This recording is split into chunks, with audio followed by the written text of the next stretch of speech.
Mesdames et messieurs, bonjour. Merci de nous rejoindre sur la chaîne qui rassemble. Bienvenue dans votre édition.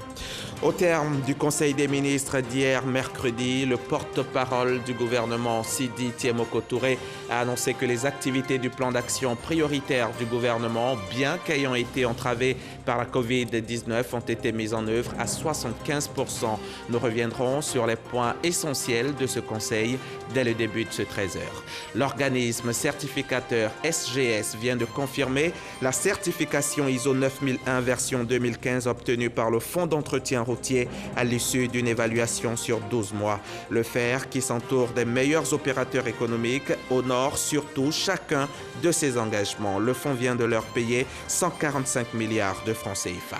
Hier mercredi, vers 19h, un incendie a ravagé plusieurs magasins en bande dans la commune d'Adjamé, emportant une dizaine de box et de nombreux articles. Le feu a été circonscrit, mais les larmes des commerçants ne cessent de couler. Vous le verrez dans une vingtaine de minutes. Hier, nous étions mercredi, le 23 décembre. Il s'est tenu le tout dernier Conseil des ministres de l'année 2020. Conseil qui s'est tenu, bien sûr, au Palais de la Présidence de la République en présence du président Alassane Ouattara. Entre autres points clés de cette réunion, il a été question d'une lutte plus accrue contre le coronavirus et la mise en œuvre du plan d'action prioritaire. Le compte-rendu d'Awa Touré. La campagne de commercialisation du café s'ouvre le 28 décembre 2020 et le prix garanti aux producteurs est fixé à 550 francs CFA. Décision du Conseil des ministres ce mercredi 23 décembre. Au 30 novembre 2020, la Côte d'Ivoire a produit 83 003 tonnes sur l'ensemble de la campagne débutée en décembre 2019 contre 94 258 tonnes à la même période de la campagne précédente, soit une baisse de 11,94%. Le niveau des exportations de la campagne 2019-2020 se situe à 80 964 tonnes contre 121 822 tonnes enregistrées sur la même période de la campagne 2018-2019, soit une baisse de 33,5%. Le prix garanti aux producteurs établi à 700 francs CFA le kilogramme, la campagne précédente a été reconduite pour la campagne 2019-2020 en dépit de la chute des cours mondiaux du café. À cet effet, le gouvernement a consenti un effort de 32 milliards de francs CFA pour offrir ce niveau de prix aux producteurs. Ainsi, le revenu brut perçu par les producteurs de café sur la campagne 2019-2020 est d'environ 58 milliards de francs CFA contre 66 milliards de francs CFA sur la campagne précédente, soit une baisse de 12% imputable à la chute de la production au cours de la campagne 2019-2020. Le Conseil a par ailleurs adopté une communication relative aux dispositions prises pour éviter ou limiter une deuxième vague de la maladie à coronavirus. Aujourd'hui, les conditions sont réunies pour qu'il y ait éventuellement la propagation. Ces conditions, c'est que nous sommes en fin d'année, période de fête avec des rassemblements festifs. Donc, ce sont ces conditions qui peuvent effectivement créer une augmentation des cas positifs. Au nom du gouvernement, nous renouvelons le message de respect des mesures barrières afin d'amener nos concitoyens à se protéger et surtout à protéger les autres, notamment nos personnes âgées. Il s'agira donc du respect des mesures barrières habituelles, se laver régulièrement les mains, mais surtout porter le masque, qui est vraiment la mesure qui sauve avant tout. Le port du masque fondamental dans les lieux publics et les transports, et également d'observer la distanciation physique. Dans le cadre de la promotion de la transparence gouvernementale, le Conseil a validé le rapport d'auto-évaluation du plan d'action national. Au sein de l'armée ivoirienne, de la police et de la maréchaussée, il vient d'y avoir avancement en grade et maintien en activité au niveau des chefs. Les décrets ont été signés hier par le chef de l'État, le président Alassane Ouattara, chef suprême des armées. Les précisions d'Abou Sanogo. Son Excellence M. Alassane Ouattara président de la République, chef suprême des armées, a procédé ce mercredi 23 décembre 2020 à Abidjan à la signature de plusieurs décrets portant avancement en grade et maintien en activité au sein des armées, de la gendarmerie nationale et de la police nationale. Ainsi, plusieurs promotions et confirmations ont été faites dont les plus importantes sont les suivantes. Au titre des armées, le général de corps d'armée Doumbia Lassina est confirmé chef d'état-major général des armées. Le général de division Kwame Undri Julien Sébastien est confirmé chef d'état-major général adjoint des armées. Le colonel-major Touré Mamadou Fama est promu général des brigades aériennes. Le capitaine de vaisseau-major Conan Kwaku Boniface est promu contre-amiral. Le colonel-major Kwao Amichia Edouard est promu général des brigades. Le colonel-major Soro Kodan Pagaforo est promu général des brigades. Au titre de la gendarmerie nationale, le général de division Touré Alexandre Apalo est promu au grade de général de corps d'armée et confirmé commandant supérieur de la gendarmerie nationale. Le général de brigade Kwasi Kona René Stanislas est confirmé commandant supérieur en second de la gendarmerie nationale. Au titre de la police nationale, l'inspecteur général Kouyaté Youssouf est promu administrateur général et confirmé directeur général de la police nationale. Le commissaire divisionnaire major de police, Diakité Aboubaka Siriki, est promu contrôleur général et confirmé directeur de l'école de police d'Abidjan. Toutes les autres décisions de promotion et de maintien en activité au titre de l'année 2021 feront l'objet d'une large diffusion au sein des différents grands commandements. Ces chefs des grands commandements dont la mission reste la même, le maintien de la paix et la quiétude sur le territoire ivoirien. La société civile et les organisations non gouvernementales s'emploient à les y accompagner, d'où cette action de la Fédération de la paix universelle qui vient de faire de quelques parlementaires des ambassadeurs de paix. On en sait plus avec Moussa Konaté. 20 personnalités élevées au rang d'ambassadeurs de paix par la Fédération pour la paix universelle. Ce sont des députés, sénateurs, responsables de jeunesse. Ils reçoivent les insignes de leur distinction. Je crois que ça nous motive à continuer davantage à œuvrer pour la cohésion sociale, pour la tranquillité, pour la paix. Je voudrais lancer un message à la jeunesse ivoirienne, d'œuvrer chaque jour que Dieu fait pour la tranquillité, pour la paix et d'éviter les actions de troubles. Vous savez, sans paix, rien de potable, rien de sérieux ne peut se construire. Donc il fallait pour moi rechercher cette paix par tous les moyens. Et c'est ce que j'ai fait au sein de mes populations, au niveau de ma circonscription, pour que cette circonscription vive en paix. Nous sommes convaincus que sans la paix est préalable à tout développement. C'est pourquoi nous sommes heureux aujourd'hui d'être distingués ambassadeurs de la paix. Merci beaucoup. Ces nouveaux ambassadeurs de paix ont été retenus pour leurs bonnes œuvres en faveur des populations. Ils deviennent ainsi des acteurs de promotion des valeurs de cohésion et de paix durable. Qui, mieux qu'un parlementaire, est capable d'aller expliquer à sa population qu'est-ce que nous vivons, quelle est la réalité de la situation. Et c'est ainsi qu'on peut réellement appeler nos populations, apaiser les cœurs des populations pour celles qui avaient certainement des difficultés, et faire en sorte qu'il y ait l'entente, qu'il y ait la paix sociale dans notre pays. La Fédération pour la paix universelle est une structure internationale composée de personnes et organisations engagées résolument à bâtir un monde de paix.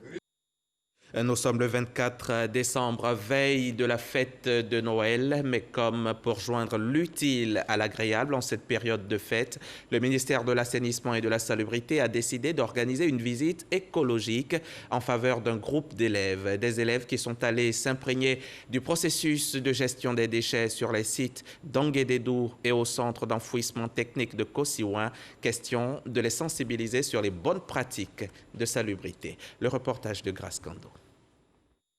Une cinquantaine d'élèves du groupe scolaire Anne dans la commune du Plateau en visite dans les centres de transfert de déchets d'Anguédédou.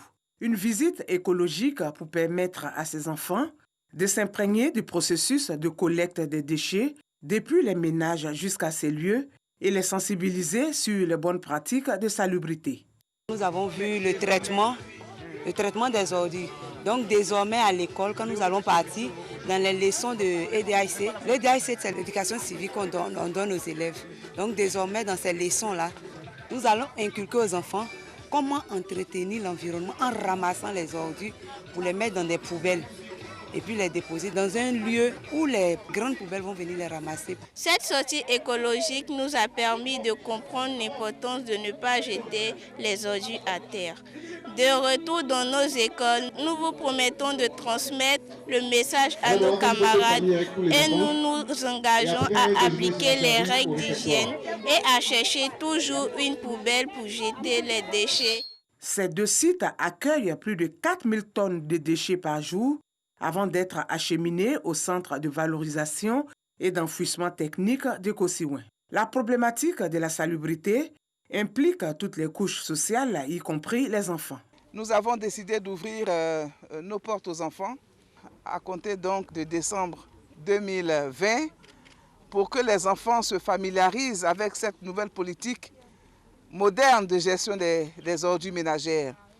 C'est une grande première qui a été impulsée par l'ambition du président Ouattara de faire en sorte que la Côte d'Ivoire soit un pays propre et de faire en sorte que les ordures ménagères soient traitées autrement et que ces ordures ménagères également soient valorisées. Et donc nous avons partagé cette vision avec les enfants qui ont beaucoup apprécié.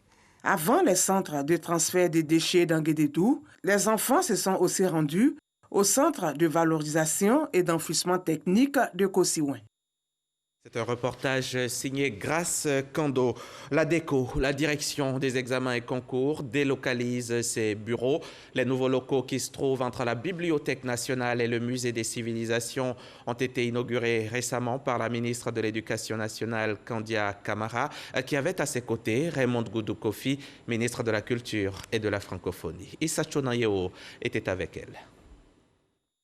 Les locaux de la nouvelle direction des examens et concours, DECO, construits entre la Bibliothèque nationale et le Musée des civilisations de Côte d'Ivoire, désormais fonctionnels. Ils ont été inaugurés par les ministres Raymond Goudou Kofi et Kandia Camara. Le site de l'ancienne DECO, situé en plein cœur du plateau, va accueillir le Centre des arts et des affaires d'Abidjan, qui abritera, entre autres institutions, la bibliothèque de la Renaissance africaine d'Abidjan. Cette bibliothèque sera installée sur le site actuel de la direction des examens et concours où nous sommes actuellement, nécessitant ainsi la délocalisation et la relocalisation de cette institution majeure de notre système d'éducation. En contrepartie de la mise à disposition du site de la DECO, le gouvernement a autorisé donc la construction d'une infrastructure moderne conçue pour répondre aux besoins particuliers de cet établissement spécifique et unique. La DECO est une direction plus que stratégique dans notre dispositif. À la fois laboratoire de conception, site de production, plateforme logistique nationale de 14 examens et concours.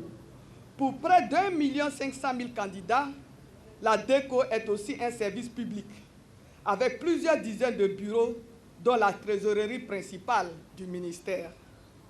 Surtout, elle est le centre névralgique des évaluations, c'est-à-dire l'instrument par excellence de notre aspiration à une école ivoirienne d'excellence et de mérite. Lancés en octobre 2018, les travaux de construction de la nouvelle DECO ont duré 24 mois. Le bâtiment est doté d'un groupe électrogène, d'une vidéosurveillance, des détecteurs d'incendie, d'un réseau informatique et Internet, des guérites pour la sécurisation et d'un poste de police. Le coût des travaux, 7,2 milliards de francs CFA.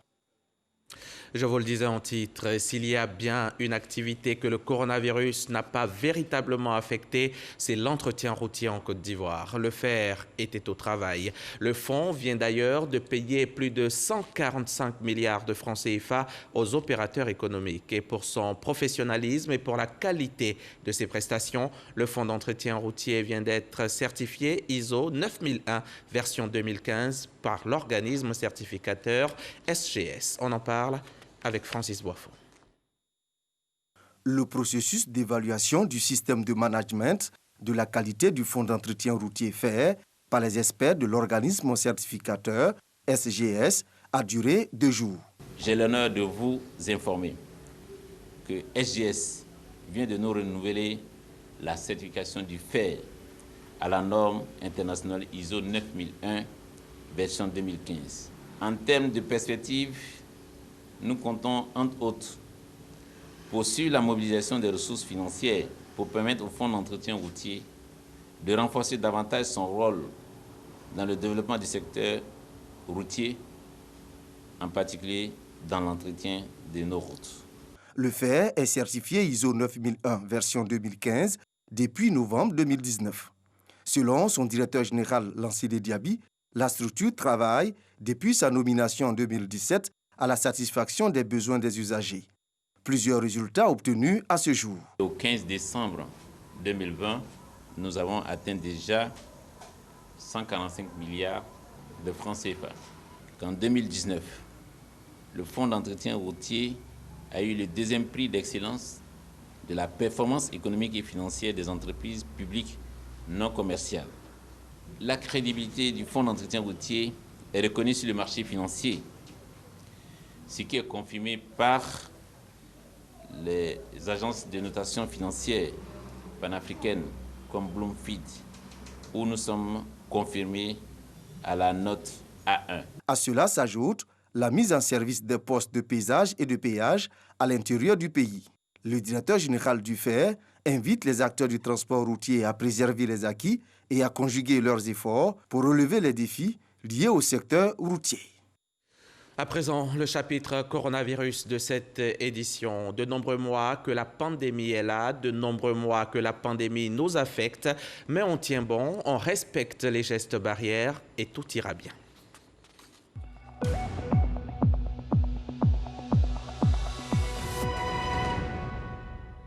En attendant qu'il s'en aille un jour, le coronavirus continue de se propager. 42 nouveaux cas positifs, rien que pour la seule journée d'hier. La Côte d'Ivoire compte à ce jour 21 984 malades de Covid, dont 21 573 ont pu vaincre la maladie. Encore 278 cas actifs, mais 133 décès à déplorer. Prenons soin de nous et des autres, respectons les gestes barrières que vous connaissez déjà. Il existe aussi des mesures barrières dans la lutte contre le VIH-Sida, cette autre pandémie qui sévit depuis environ 40 ans. La journée mondiale de lutte contre le sida est organisée tous les 1er décembre afin de soutenir les personnes vivant avec le virus et se souvenir des victimes. À Korogo, dans la région du Poro, au nord de la Côte d'Ivoire, les autorités sanitaires ont mené des campagnes de sensibilisation. Amy Sissoko, notre correspondante sur place. Après 2 semaines de sensibilisation sur le VIH-Sida dans le Poro, la Direction régionale de la santé et de l'hygiène publique fait le point à la commémoration de la 33e journée mondiale de lutte contre le VIH à Korogo, sous le thème « Solidarité mondiale et responsabilité partagée ». Elle note avec satisfaction la prise en charge des malades. Là où encore nous avons les petits soucis, c'est au niveau de la suppression de la charge virale. Entre 6 et 12 mois de traitement, on devrait pouvoir supprimer la charge virale. Ça veut dire que la personne ne devrait plus contaminer et devrait même vivre normalement à condition de respecter tous les rendez-vous et l'observance des traitements. À ce moment, nous sommes à 79%, alors qu'au niveau national, on nous demande 90%. Le moment a été mis à profit pour rappeler les acquis et les engagements de tous les acteurs vis-à-vis de la prévention et de la prise en charge des personnes infectées et affectées du VIH-Sida. Les investissements de la riposte du sida au cours des dernières décennies ont permis de renforcer les systèmes de santé et contribuer aujourd'hui à soutenir la riposte à la COVID-19. À cette journée mondiale de lutte contre le sida, exigeons donc une responsabilité et une solidarité nationale partagée pour zéro sida ou un sida maîtrisé en Côte d'Ivoire. La journée mondiale de lutte contre le VIH-Sida est célébrée dans le monde entier le 1er décembre de chaque année depuis 33 ans. Pas encore de vaccin pour cette pandémie. Tout le mois de décembre, mois de fête, est donc consacré à la célébration pour rappeler à la population que le VIH n'a pas disparu. À côté des maladies, un autre mal pernicieux rôde toujours, les incendies. Comme s'il nous en fallait un dernier avant la fin de l'année. Un incendie s'est déclaré hier soir à Djamé, réduisant en cendres plusieurs magasins contenant de nombreuses marchandises. Les secours ont pu finalement circonscrire les flammes qui avaient malheureusement déjà fait de nombreux dégâts. Vous allez le voir, l'abattement des commerçants est au sommet. Quelle est l'origine de ce feu? On ne le sait pas encore. Spectacle de désolation, tristesse et larmes.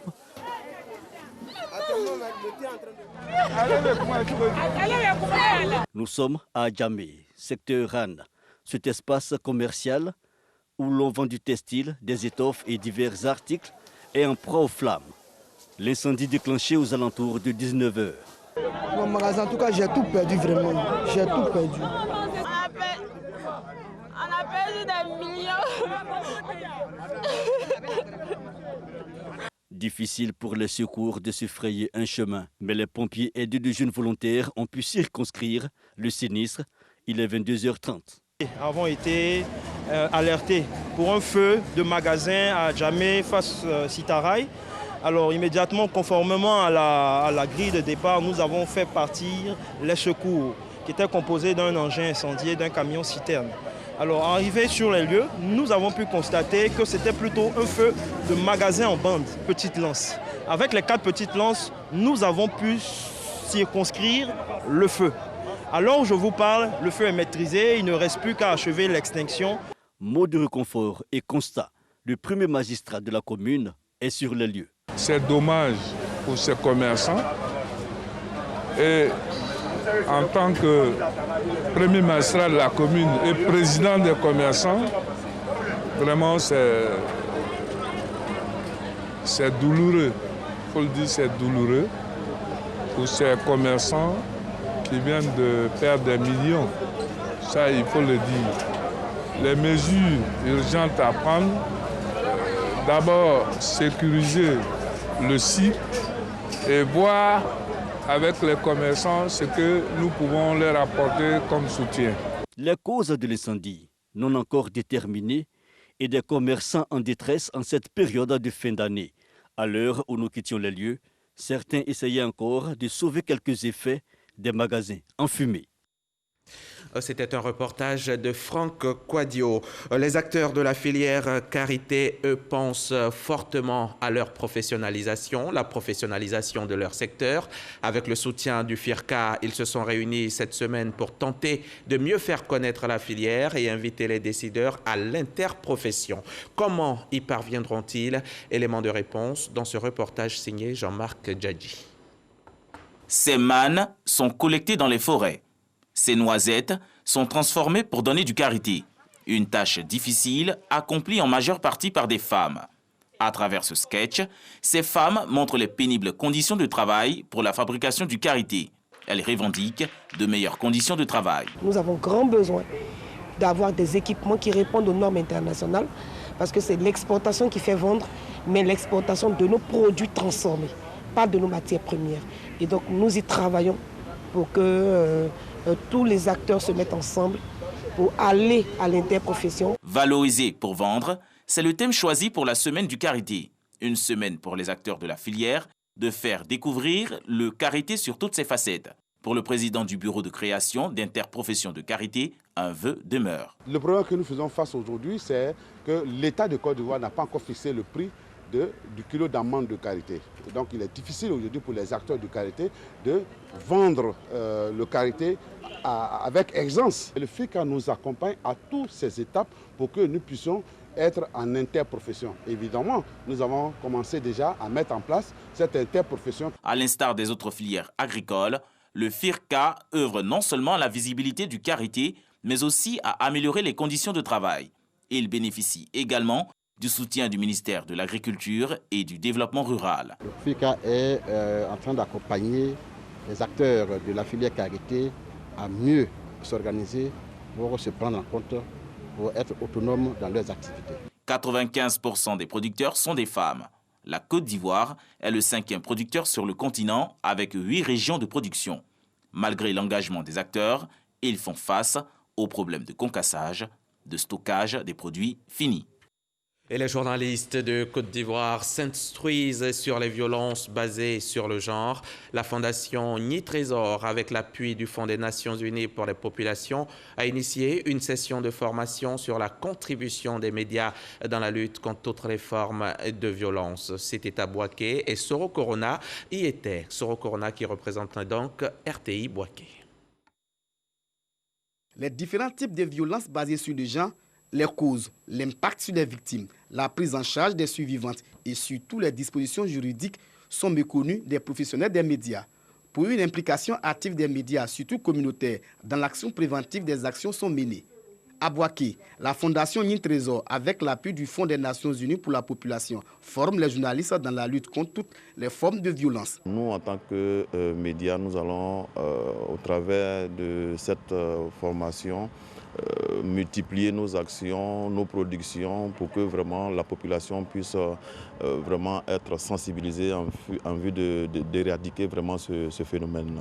Cette fondation a également formé les journalistes sur les programmes d'information, d'éducation et de communication. Il faut dire que les médias de proximité sont très écoutés dans nos différentes communautés et ils participent à une large diffusion en fait, de tout ce qui est stratégie, tout ce qui est approche, tout ce qui est vulgarisation des différentes lois. Et il était important aujourd'hui d'organiser cet atelier et pour leur permettre aussi d'apporter leur contribution à cette lutte-là dans le cadre de ces jours d'activisme. Le directeur régional du ministère de la Femme, de la Famille et de l'Enfant a exhorté les hommes des médias à contribuer à l'élimination de toutes les formes de violences faites aux femmes.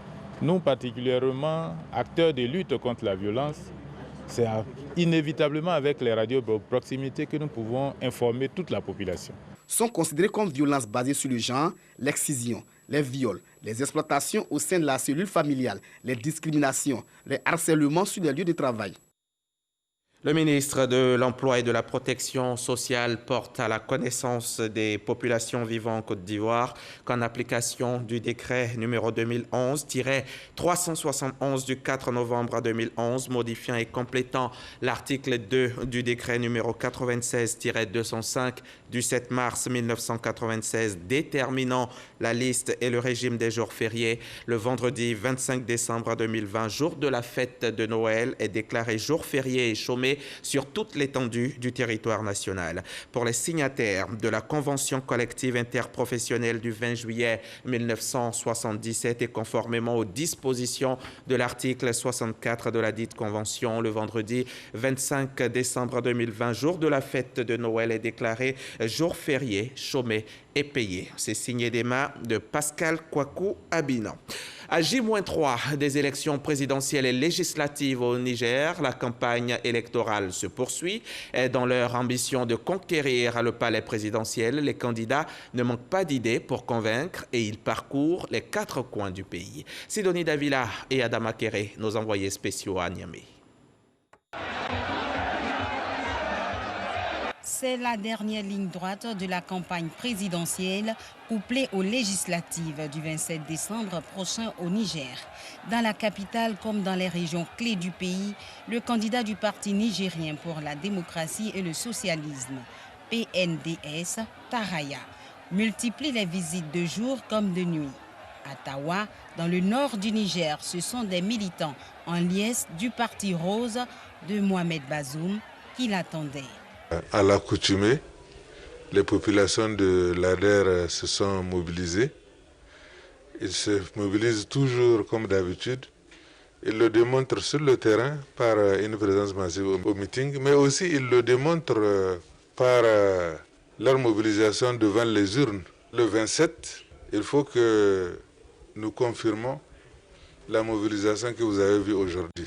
Également sur le terrain, mais à l'est du pays, à Maradi, pour une campagne palpitante en vue de convaincre les populations à adhérer à ses idéaux, Albadé Abouba, le candidat du mouvement patriotique pour la République, MPR, Gamoria, qui bénéficie du soutien de 40 partis alliés, rassure les militants et sympathisants venus témoigner leur attachement qu'il tiendra ses promesses.